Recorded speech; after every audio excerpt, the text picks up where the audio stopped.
안녕하세요. 안녕하세요. 안녕하세요. 제이리스의 장재원 과장입니다. 장재원 과장입니다.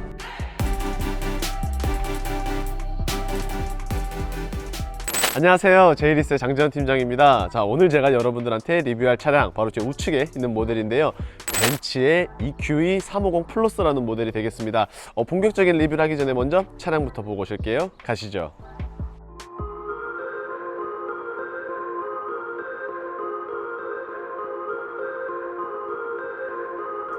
자, 본격적인 리뷰를 한번 시작을 해볼 텐데요. 오늘 차량 앞서 말씀드린 대로 벤츠 EQE 350 플러스가 되겠는데, 간혹 오해를 하고 계신 분들이 있어서 말씀을 드리면은 이 차량 같은 경우에는 E클래스의 전기 차량이 아니라 EQ라는 라인업에 대해서 E클래스급의 차량이다 라고 말씀을 드릴 수 있을 것 같은데요. 실질적으로 요즘 전기차가 굉장히 핫하기 때문에 이렇게 한번 가지고 오게 되었는데, 사실 가격 같은 경우에는 1억 300만 원으로 나와 있는데 1억 300만 원어치의 값어치를 충분히 하지는 못한다는 게 조금은 아쉬운 것 같은데, 왜 그렇게 생각하는지 한번 리뷰를 통해서 말씀드리도록 하겠습니다. 자, 우선 전면 같은 경우에는 익스클루시브 형태의 디자인이 아니라 마치 아방가르드와 같이 이런 식으로 크게 디자인이 되어 있는 삼각뼈를 보실 수가 있는데요.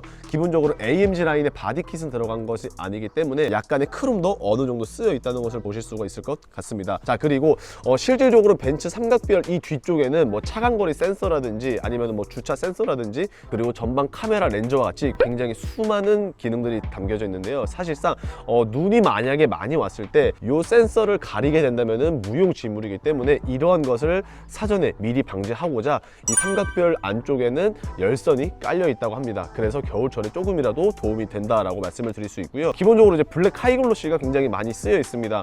게다가 이 차량 같은 경우에는 내연기관의 차량이 아니라 전기 차량이다 보니까 실질적으로 그릴은 필요가 없는데, 그릴이 필요가 없다는 것을 어찌 보면은 블랙 하이글로시로 그냥 마감할 수 있었겠지만 조금 밋밋함을 약간이라도 없애기 위해서 이런 식으로 벤츠의 삼각별이 군데군데 있는데, 사실 이게 일반적인 사람들이 봤을 때 호불호가 조금 많이 갈린다고 해요. 근데 저는 개인적으로 봤을 때 그냥 아무것도 없는 그냥의 블랙 하이글로시보다는 이런 식으로 벤츠의 스타 로고가 있는 게 조금 더 라인업을 멋있게 만들어주지 않을까 라고 생각을 해보고 있고요. 자, 그리고 전기 차량 같은 경우에는 그릴도 필요 없지만 당연히 엔진도 달려있지 않습니다. 그렇기 때문에 일부 전기 차량 같은 경우에는 앞쪽에 엔진룸을 이제 트렁크 마냥 공간을 활용을 할 수가 있어서 트렁크라는 공간도 이제 있기 마련인데, 실질적으로 EQE 같은 경우에는 트렁크가 없습니다. 왜 그러냐면은 요 본닛 자체를 일반 사람들은 열지를 못한다고 하더라고요. 그렇기 때문에 실질적으로 열지 못해서 앞쪽에 트렁크가 따로 마련되어 있지 않아서 짐 수납 같은 경우에는 그냥 뒤쪽에 트렁크나 뭐 실내 부분에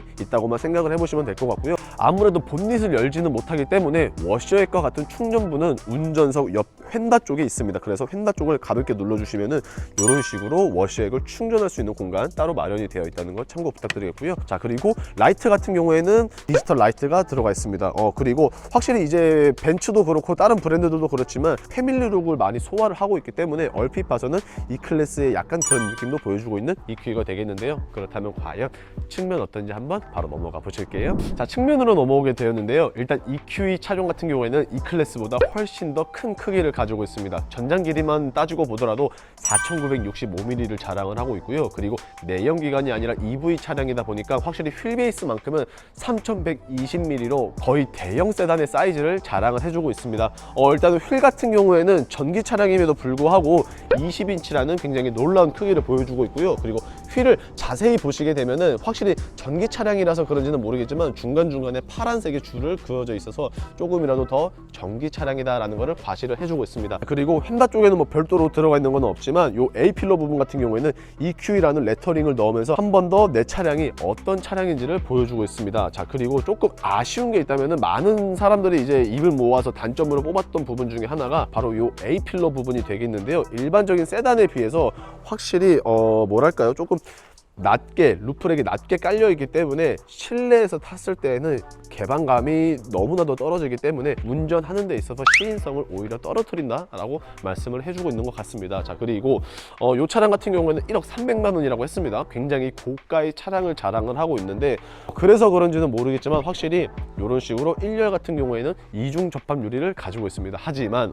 조금 아쉬운 게 있다면은 이러한 이중 접합 유리는 1열만 담겨져 있을 뿐 2열에는 적용되지 않았고요. 그래도 또 프레임리스 도어도 이렇게 함께 만나보실 수 있을 것 같네요. 자, 그리고 기본적으로 오토 플러시 타입의 도어 캐치를 가지고 있습니다. 이번에 S클래스가 풀 체인지 되면서 기존의 도어 캐치 방식에서 이런 식으로 오토 플러시 타입을 사용을 했었는데, 이번에 EQ도 마찬가지로 오토 플러시 타입을 사용을 했다고 합니다. 자, 그리고 기본적으로 B필러 같은 경우에는 블랙 하이글로시, 그리고 윈도우 몰딩 같은 경우에는 크롬을 가지고 있고요. 이러한 크롬은 도어 캐치뿐 아니라 하단부에 있어서도 마찬가지로 크롬을 사용을 해주고 있습니다. 자, 그리고 쿠페형이 분명히 아님에도 불구하고 굉장히 거의 쿠페형에 가까운 듯한 C필러를 보실 수가 있고요. 그 다음에 트렁크 리드 같은 경우에는 일반적인 세단보다 확실히 조금 더 짧은 것 같습니다. 그렇기 때문에 트렁크 공간이 그만큼 줄어들지 않을까라고 예상을 해볼 수 있지만, 그렇다면 과연 실질적으로 트렁크는 줄어드는지, 게다가 후면부는 또 어떤 식으로 디자인이 되어 있는지 한번 넘어가 볼게요. 자, 후면으로 넘어왔는데요. 트렁크 보시기에 앞서 일단은 외형에 대한 리뷰를 해보자면은, 기본적으로 트렁크 리드에 스포일러가 작게나마 올라가 있습니다. 조금이라도 전기 차량이기 때문에 공기 역학적으로 이제 설계를 하지 않았나 싶은데요. 우선 이 차량 같은 경우에는 292마력의 57.6토크의 제원사항을 가지고 있고요. 그 다음에 배터리 같은 경우에는 90.6kW의 굉장히 대용량 사이즈가 들어갔다는 것을 말씀드릴 수 있을 것 같은데, 90.6W가 얼마나 크냐면은, 일반적으로 일단은 EQS에도 90.6kW가 들어가고요. 그 다음에 우리나라 뭐 아이오닉 5라든지 뭐 EV6라든지 뭐 이런 것들을 생각을 해봤을 때는 한 70대라고 저는 알고 있습니다. 그렇기 때문에 EQE가 90.6kW가 들어갔다는 것은 굉장히 높은 배터리의 성능을 가지고 있고, 실질적으로 이제 뭐 다른 전기차들과 비슷하겠지만 한 30분 정도만 충전을 급속으로 물려놓게 되시면은 기본적으로 한 80%까지는 이제 급속 충전이 된다는 점 참고로 부탁드리겠습니다. 그런데 용량만 봐서는 90.6kW가 들어갔기 때문에 주행거리도 굉장히 길겠다라고 생각을 해볼 수 있지만, 이 차량이 공차 중량이 2톤이 넘어갑니다. 그렇기 때문에 너무나도 무거운 나머지 실질적으로 주행 가는 거리는 한 470km 정도밖에 되지 않다는 점은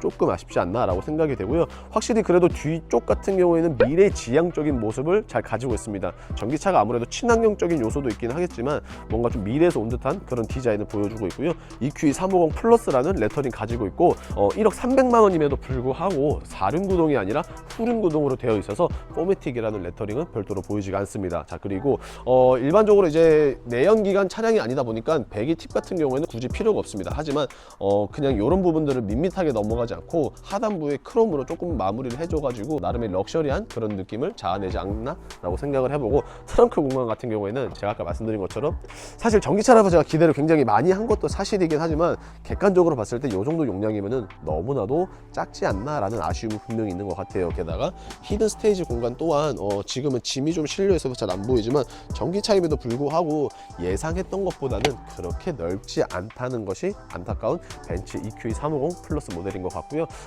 대신 실내 같은 경우에는 EQS와 굉장히 흡사한 모습을 보여주고 있다고 하는데, 어떤 식으로 디자인 되어 있는지 한번 넘어가 볼게요. 자, 일단은 1열 먼저 리뷰를 한번 시작을 해볼 텐데요. 오토 플러시 타입이기 때문에 이런 식으로 터치를 살짝 해주시면은 손잡이가 이런 식으로 나오게 됩니다. 그래서 손잡이를 열고 실내를 보게 되면은, 자, 일단 기본적으로 이런 식으로 디자인이 되어 있습니다. 확실히 전기차라서 그런지 전기차들의 특성 중에 하나인 이런 식으로 밑에 히든 스테이지 공간이 또 별도로 마련되어 있습니다. 그래서 수입차가 사실 국산차에 비해서 수납력이 떨어지는 건 사실이지만, 이런 식으로 되어 있으면은 어찌됐든 간에 수납력에 있어서는 그나마 장점이 되지 않을까 싶고요. 자, 그리고 좌측을 보시면은 기본적으로 차량 가격이 1억 300만 원이기 때문에 부메스터 스피커 당연히 들어가 있습니다. 그리고 통풍 시트를 비롯한 열선 시트 가지고 있고, 메모리 시트는 총 3가지 타입을 지원을 해주고 있는데, 시트를 변경하는 부분이 이제 물리적인 버튼이 아니라 터치로 지원이 되고 있습니다. 이런 부분들은 그래서 럭셔리한 느낌을 가지고 있고요. 한번 탑승을 해보도록 하겠습니다. 자, 탑승을 하게 되었는데요. 일단 이 차량은 제가 말씀드린 것처럼 AMG 라인이 아닙니다. 그렇기 때문에 핸들 같은 경우에는 그냥 T자형의 이런 식으로 핸들을 만나보실 수가 있고요. 실내를 먼저 한번 보시게 되면은 확실히 EQS랑 굉장히 흡사한 모습을 많이 보여주고 있습니다. 다만 이제 EQS 같은 경우에는 대시보드 이쪽에도 디스플레이가 들어가겠지만, EQE 같은 경우에는 따로 디스플레이가 들어가지 않다는 점, 대신에 이제 12.8인치의 메인 디스플레이는 동일하게 들어갑니다. 우측 같은 경우에는 디스플레이가 들어가지 않기 때문에 자세히 보시면은 앞 범퍼 전면의 그릴과 마찬가지로 스타 로고 있다는 건 한번 만나보실 수 있는데, 마치 이게 은하수 마냥 굉장히 반짝거리는 부분이 참 멋있지 않나 라고 생각을 해보고 있고요. 그리고 액티브 앰비언트 라이트가 있습니다. 그렇기 때문에 예를 들어서 동족의 온도를 내리면 이런 식으로 파란색이 움직이고요, 반대로 온도를 올리면 이런 식으로 빨간색이 움직이는 액티브 앰비언트 라이트를 보실 수가 있습니다.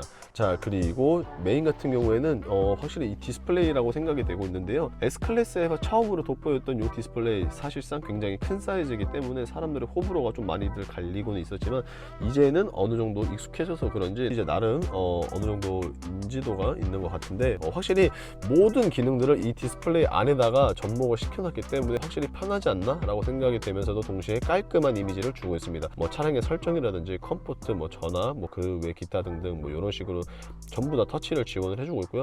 터치 감도 또한 굉장히 좋지 않나 라고 생각을 해보고 있습니다. 그래서 웬만한 기능들은 그냥 다 여기에 숨겨져 있다라고 보시면 되겠는데 컴포터를 들어가시게 되면은 보이시겠지만 마사지 기능이 있습니다. 그렇기 때문에 장거리 운전을 하실 때 물론 사람 손만큼은 따라할 수 없지만 그래도 아예 없는 것보다는 이런 식으로 마사지 기능이 있다라는 것을 한번 참고로 봐주시면 될 것 같고요.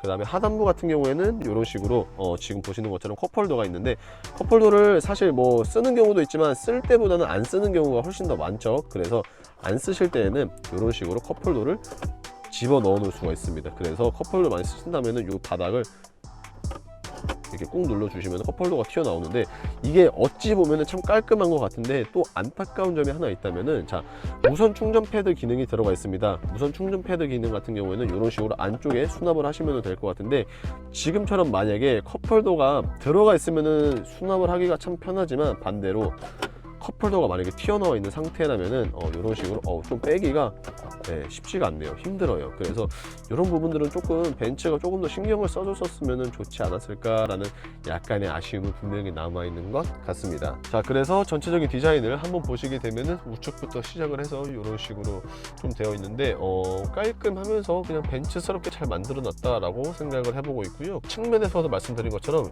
시야 각도가 지금 화면에는 어떤 식으로 보여질지는 모르겠지만 실제로 다른 세단에 비해서는 좀 불편한 것 같습니다. 왜 그러냐면은 이 A필러의 몰딩 부분도 당연히 역할을 차지를 해주고 있겠지만 이 대시보드가 다른 세단에 비해서 좀 높게 올라와 있는 것 같아요. 그래서 시야가 조금 원활하지는 않다. 그래서 시인성이 그렇게 막 생각보다 와 엄청 좋다 이런 건 아닌 것 같은 것을 끝으로 2열 한번 넘어가 볼게요. 자, 2열에 대한 리뷰를 한번 시작을 해볼 텐데요. 일단 기본적으로 파노라마 썬루프 굉장히 광활한 사이즈를 보여주고 있습니다. 하지만 어디까지나 이 파노라마 썬루프를 제하면 나머지는 좀 안타까운 게 많은 것 같은데 일단 차량 가격이 1억 300만 원이라고 말씀을 드렸음에도 불구하고 4존 에어컨은 커녕 3존 에어컨도 아닙니다. 그래서 이거는 너무나도 아쉽지 않나 라고 생각이 되고 있고요. 그리고 1억이 넘어가는 금액임에도 불구하고 이 소재 자체가 들리시나요?